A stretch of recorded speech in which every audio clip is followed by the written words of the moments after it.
I am সঞ্জানসী আর আমার চ্যানেলে আর আমার বাগানে তোমাদের সবাইকে জানাই স্বাগত। আজকে আমার ভিডিওর টপিক যে কোনো গাছে সিউইড প্রয়োগ করার সঠিক নিয়মাবলী। আজকের এই ভিডিওতে থাকছে তোমরা কি করে নতুন বাগানিরা তোমাদের গাছে সিউইড প্রয়োগ করবে, কোন সময় প্রয়োগ করতে হবে, কতটা পরিমাণ প্রয়োগ করতে হবে, কতদিন অন্তর প্রয়োগ করতে হবে, কতটা রেশিওতে এবং কতটা প্রপোর্শনে তোমাদের জলে মেশাতে হবে, সবই থাকছে আজকের এই ভিডিওতে। তাই আজকের ভিডিওটা একদমই স্কিপ করে দেখো না, স্কিপ করে দেখলে কিন্তু অনেক কিছুই মিস করে ফেলবে। টিপস নাম্বার 1, এই গাছে কেমন সময় তোমরা সিউইড প্রয়োগ করবে। যে কোনো গাছ বা সাধারণত ফুল গাছে সিউইড কিন্তু খাবার প্রয়োগের ঠিক 2 থেকে 3 দিন পরে প্রয়োগ করতে হবে। এই যে গোলাপ গাছগুলো দেখছো 2 থেকে 3 দিন আগেই কিন্তু আমি খাবার প্রয়োগ করেছি। তাই আজকে কিন্তু আমি তোমাদের দেখাবো যে কি করে আমি গাছে সিউইডটা দিচ্ছি। যারা যারা আমার গাছে খাবার প্রয়োগের ভিডিও দেখোনি, ভিডিওর লিঙ্ক কমেন্ট ডেসক্রিপশনে দেওয়া রয়েছে, অবশ্যই চাইলে তোমরা দেখে নিতে পারো। এবার তোমাদের আমি বলবো যে কেমন সময় প্রয়োগ করতে হবে। স্পেসিফিক্যালি সিউইড গাছে সূর্য ওঠার আগে অথবা সূর্য ডোবার পরে প্রয়োগ করতে হবে। একদম যখন অন্ধকার নেমে আসবে বা একদম যখন সকালবেলা একদম সূর্যের আলো ফুটবে না, এরকম সময় কিন্তু গাছে সিউইড প্রয়োগ করতে হবে। তো দেখো আমি কোন সিউইডটা গাছে প্রয়োগ করছি। আমি ইউজ করছি বায়োভিটা এক্স সিউইড বায়োস্টিমুল্যান্ট। তো এটা 100 ml এর প্রাইস নিয়েছে 182 টাকা।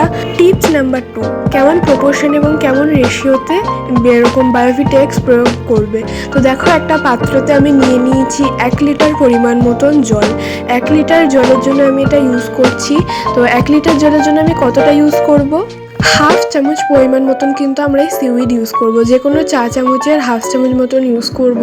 যেহেতু এটা একটি অয়েল জাতীয় দ্রব্য, তাই জন্য এটি জলে দ্রব্য হতে কিছুটা সময় লাগবে। তাই কিন্তু তোমরা ভালো করে এরকম মিক্স করতে পারো বা কিছুক্ষণের জন্য জলে চামচটা ডুবিয়েও রাখতে পারো। তো তোমরা যদি 500 ml জল ইউজ করো তার জন্য 1/2 চামচেরও 1/2 প্রয়োগ করবে। এবং আমি যেহেতু এখানে 1 লিটার জল নিচ্ছি ওই জন্য আমি 1/2 চামচ মতন প্রয়োগ করছি। এই সিউইড এক্সট্রাক্টসে থাকে সেসব মাইক্রোনিউট্রিয়েন্টস আর ম্যাক্রোনিউট্রিয়েন্টস, যেগুলো গাছে শুধু অনুখাদ্যেরই অভাব নয়, যে ফাঙ্গিসাইড এবং পেস্টিসাইডেরও কাজ করবে। তো দেখো আমি একটি 1 লিটারের বোতলের মধ্যে ভালো করে স্প্রেয়ার বোতলের নোজেলটা পাম্প করে নিয়ে প্রত্যেকটা গাছে কিন্তু স্প্রে করে দিচ্ছি। এটা যে কোনো ফুল গাছে স্প্রে করতে পারবে, আমি শুধু গোলাপ গাছেই স্প্রে করে দেখাচ্ছি। তো একটু চেষ্টা করবে যাতে ফুলের গায়ে যাতে এই স্প্রেটা না লেগে যায়, কারণ ফুলের গায়ে যদি এই স্প্রেটা লেগে যায় অনেক সময় এরকমও দেখা গেছে যে ফুলের কুড়িটা হলুদ হয়ে ঝরে যেতে পারে।